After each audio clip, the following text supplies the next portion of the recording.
مہیا فرمایا. 23 سال رسول اللہ نے اتنی زحمتیں کی جس دین کے لیے, اس دین کو ایسے چھوڑ دیا کہ بعد کے خلفاء آ کر وہ سمجھتے ہیں کہ دین کو ایسے نہیں چھوڑنا چاہیے. حضرت ابو بکر خلیفہ بنتے ہیں کچھ لوگوں کے بنانے سے, اس کے بعد حضرت ابو بکر خود حضرت عمر کو خلیفہ بناتے ہیں, اور حضرت عمر جو ہے وہ ایک شورا بنا دیتے ہیں کہ ان کے درمیان بھی ہمیں خلافت کے انعقاد میں انسجام نظر نہیں آتا. حضرت علی کی جہاں تک بات کی جائے, حضرت علی کا کیا نظریہ تھا, جو میری بہن نے سوال بھی کیا, تو حضرت علی جیسا کہ انہوں نے کہا کہ چیف جسٹس رہے, اس میں کوئی حقیقت نہیں ہے, وہ چیف جسٹس رہے. جہاں تک مشورے کا تعلق ہے کہ مشورہ دینا, اس کے اوپر بھی انشاءاللہ آگے چل کے ہم بات کریں گے. میں یہ پوچھنا چاہ رہا تھا, میں یہ پوچھنا چاہوں گا آپ سے کہ اگر امامت کا تصور موجود تھا تو امامت کا تصور جو ہے وہ طرز حکومت والا ہوگا, یا خلافت کا جو آپ اہل تشیع کا خلافت کے ساتھ جو اختلاف ہے وہ کس بنیاد پر ہے, اور امامت کے اندر وہ کون سی خصوصیات ہیں جو خلافت میں نہیں تھیں؟ میں عرض کر رہا ہوں, دیکھیں جب ہم یہ بات کرتے ہیں کہ نبوت جو ہے یعنی اسلام جو ہے وہ ایک مکمل نظام ہے, اس مکمل نظام میں معاشرے کی تمام ضروریات اور تمام احتیاجات کا انتظام ہونا چاہیے. اگر ہم اس میں نقص کے قائل ہو جائیں کہ رسول اللہ جو اسلام لے کر آئے اس میں ایک خلافت ہے کہ جو اس کو ہم امامت سے جدا کریں, ایک رہبری ہے کہ وہ فقط سیاست کے ساتھ محدود ہے, ایک رہبری ہے جو فقط دینی امور کے ساتھ محدود ہے, یہ گویا اسلام کی محدودیت کی طرف بات لے کر چلی جائے گی. امیر المؤمنین جو میری بہن نے سوال کیا تھا, میں سوال کے جواب کی طرف آنا چاہ رہا ہوں. صحیح مسلم اور بخاری میں یہ روایات موجود ہیں, اور یہ وہ کتب ہیں کہ جن کے بارے میں مسلمانوں میں سے جو اہل سنت ہیں ان کا اجماع ہے اور ان کا اتفاق ہے کہ اصح الکتب بعد کتاب اللہ, قرآن مجید کے بعد جو سب سے صحیح ترین کتابیں ہیں وہ صحیح بخاری اور مسلم ہیں. اور اس کے متعلق اہل سنت نے یہ تک لکھا کہ ان کی ایک روایت کا جو منکر ہو جائے وہ بدعتی ہے, کافر ہے, اور اس طرح کے الفاظ جو ہیں وہ مختلف علماء نے نقل کیے ہیں. تو اس میں جو روایت امیر المؤمنین کی زبانی, میں اپنی بات کو یہیں پہ ختم کرتا ہوں اس روایت کے ساتھ ہی, اور آپ کا زیادہ وقت نہیں لیتا.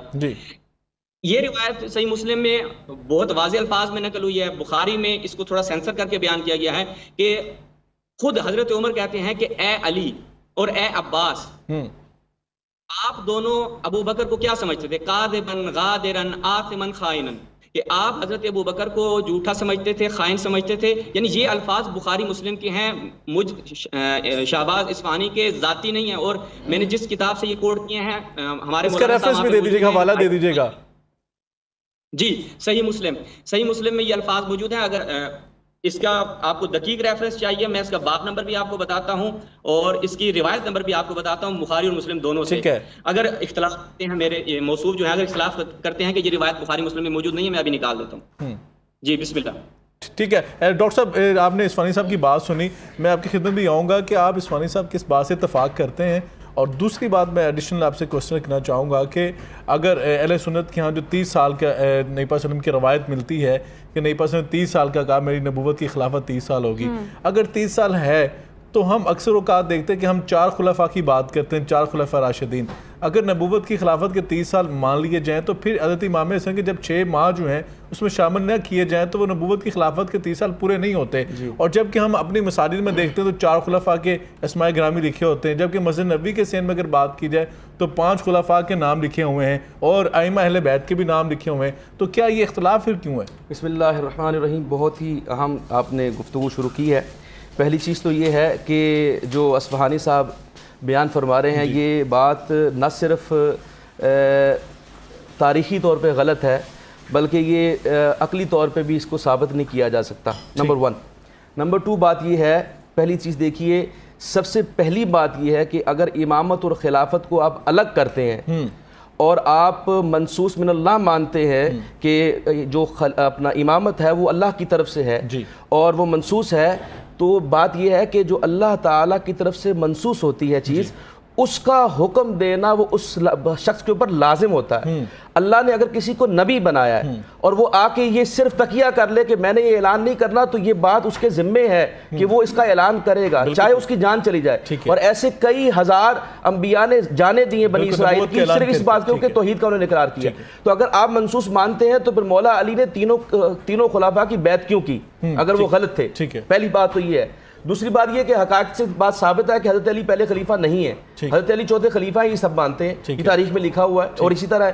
تو پہلی چیز تو یہ ہے کہ یہ منصوص من اللہ والی جو بات ہے یہ کچھ ہضم ہونے والی نہیں ہے. اور دوسری چیز ہے وہ معصوم مانتے ہیں. دیکھیں دونوں چیزیں جو صفات ہیں اس کا تعلق نبیوں کے ساتھ خاص ہے. کسی غیر نبی نہ بندہ معصوم ہو سکتا ہے نہ منصوص ہو سکتا ہے. ہم خلافت کو منصوص نہیں مانتے, ہم خلافت کو معمور من اللہ نہیں مانتے, ہم خلافت کو شرعی نظام مانتے ہیں. اور اس بات کا نہج البلاغہ کے اندر ذکر بھی ہے آپ کے خطبے کے اندر, جس کے اندر مولا علی نے خود فرمایا ہے کہ جو شرعی نظام ہے, جو انصار اور مہاجرین نے مل کر جس کو امام بنا لے وہ ہمارا امام ہوگا. یہ بات خود حضرت علی نے لکھی ہے. تو یہ بات اگر کی جائے تو یہ بات قرین قیاس ہے کہ معاملہ ایسا ہی ہوا. اب آپ نے جو دوسرا سوال کیا کہ اگر آپ ان کو دیکھیں ہم کیوں ان کو معمور من اللہ نہیں مانتے خلفاء کو, دیکھیے اللہ تعالیٰ نے رسول اللہ صلی اللہ علیہ وسلم کے تحت نبوت کو ختم فرما دیا. ٹھیک ہے, تو اس کا مطلب پھر یہ کہ ختم نبوت پہ حرف آ رہا ہے. جی بالکل حرف آ رہا ہے. یہ آپ کو دیکھیں, آپ کو مرزائی وغیرہ قادیانی وغیرہ اسی کے اوپر کہتے ہیں کہ بھئی معصوم آپ مان رہے ہیں, آپ اب بعد والوں کو آپ ان کو معمور من اللہ مان رہے ہیں. اور بڑی عجیب بات ہے, دیکھیے کسی حضور اکرم صلی اللہ علیہ وسلم نے, اگر آپ نے مان لیا جائے کہ پہلے خلیفہ اور پہلے امام جو ہے وہ اس کے آقا علیہ السلام کے بعد حضرت علی بن رہے ہیں, تو حضرت علی نے اس کا بھی تقاضا نہیں کیا. اچھا کہ اگر وہ اگر یہ حکم ہوتا, اگر یہ منصوص ہوتا, اگر یہ بات منصوص ہوتی کہ آئمہ جو ہے, ہم تو دیکھیے پہلی بات یہ کہ ہم کسی آئمہ کا انکار نہیں کرتے, ہم پک اینڈ چوز نہیں کرتے. تیری نسل پاک میں ہے بچہ بچہ نور کا, تو ہے عین نور, تیرا سب گھرانہ نور کا. ہم سب کو نور ہدایت مانتے ہیں. ہم پک اینڈ چوز اثنا عشریہ والے نہیں ہیں کہ ہم چند اماموں کو مان لیں چند کو نہ مانیں. ہم سب کو مانتے ہیں. یعنی کہ آپ 12 ائمہ کو مانتے ہیں؟ نہیں, 12 سے زیادہ کو مانتے ہیں. ہم وہ بات 12 خلفاء کی کر رہے تھے, میں ائمہ کی بات کر رہا ہوں. ہمارے اہل بیت ان کو مانتے ہیں. اہل بیت کے ہم صرف یہ نہیں کہ ہم امام زید کو نہ مانیں, امام اسماعیل کو نہ مانیں, ہم سب کو مانتے ہیں. لیکن بات یہ کہ جو جس طرح یہ مانتے ہیں ان کو معصوم, یا ان کو یہ مانتے ہیں کہ وہ منصوص من اللہ ہے, ہم اس طرح نہیں مانتے. ٹھیک ہو گیا. چشتی صاحب کا بھی موقف لیتے ہیں. چشتی صاحب آپ بتائیے گا کہ اگر ائمہ اہل بیت کو معصوم, جس طرح ڈاکٹر صاحب فرما رہے ہیں کہ اہل سنت نہیں تسلیم کرتے, اس کی وجہ کیا ہے؟ وہ کہتے ہیں کہ ڈاکٹر صاحب کا موقف یہ تھا کہ اگر اس طرح کر دیا جائے تو ختم نبوت کا جو موقف ہے اس کے اوپر حرف آتا ہے. بسم اللہ الرحمن الرحیم. اول تو میں اصفہانی صاحب کے اس جملے کا جواب دینا چاہوں گا. جی. ایک تو انہوں نے پوری حدیث پاک مسلم اور بخاری کی بیان نہیں کی. ٹھیک. دوسری چیز ہے کہ بخاری شریف کی ایک حدیث پاک ہے کہ حضرت محمد بن حنفیہ, حضرت محمد بن حنفیہ جناب علی المرتضیٰ رضی اللہ تعالیٰ عنہ کے بیٹے ہیں. وہ اپنے والد گرامی سے سوال کرتے ہیں. جی. وہ اپنے والد گرامی سے سوال کرتے ہیں, ای الناس خیر بعد رسول اللہ. اللہ. بیٹا اپنے باپ سے سوال کرتا ہے, اور یہ سوال کسی مجلس میں نہیں, کسی محفل میں نہیں, لا محالہ تنہائی میں ہوگا. ٹھیک. تو بیٹا باپ سے سوال کرتا ہے, ای الناس خیر بعد رسول اللہ صلی اللہ علیہ وسلم, رسول اللہ صلی اللہ علیہ وسلم کے بعد سب سے بہتر کون ہے؟ جی بے شک. کالا, حضرت علی فرماتے ہیں ابو بکر. اللہ. سب سے بہتر ابو بکر ہیں. انہوں نے کہا ثم من, پھر کون ہیں؟ پھر کون ہیں؟ کالا عمر. حضرت علی فرماتے ہیں عمر ہیں. اللہ. حضرت محمد بن حنفیہ کہتے ہیں خشی تو مجھے ڈر پیدا ہوا کہ آپ اس کے بعد حضرت عثمان کا نام لے لیں گے. جی. تو پھر میں نے کہا ثم انت, جی, اس کے بعد آپ ہیں. تو آپ فرماتے ہیں میں مسلمانوں میں سے ایک فرد ہوں, اگرچہ یہ حضرت علی رضی اللہ تعالیٰ عنہ کی کسر نفسی ہے, بے شک بے شک کسر نفسی ہے, ورنہ آپ کا مقام, میں آپ کے مقام کے بارے میں جی تاریخ دمشق کے حوالے سے حضرت عائشہ صدیقہ رضی اللہ تعالی عنہا کی ایک حدیث آپ کے سامنے رکھتا ہوں. آپ فرماتی ہیں کہ ذکر علی عبادت ہے. ٹھیک, بے شک. ذکر علی عبادت ہے. اور دوسری دو روایتیں ہیں. ایک روایت میں حضرت عائشہ صدیقہ رضی اللہ تعالی عنہا اپنے والد گرامی حضرت ابو بکر صدیق رضی اللہ تعالیٰ عنہ کو دیکھ رہی ہیں کہ وہ حضرت علی کو دیکھ رہے ہیں. اللہ اکبر. حضرت علی کو بار بار دیکھ رہے ہیں.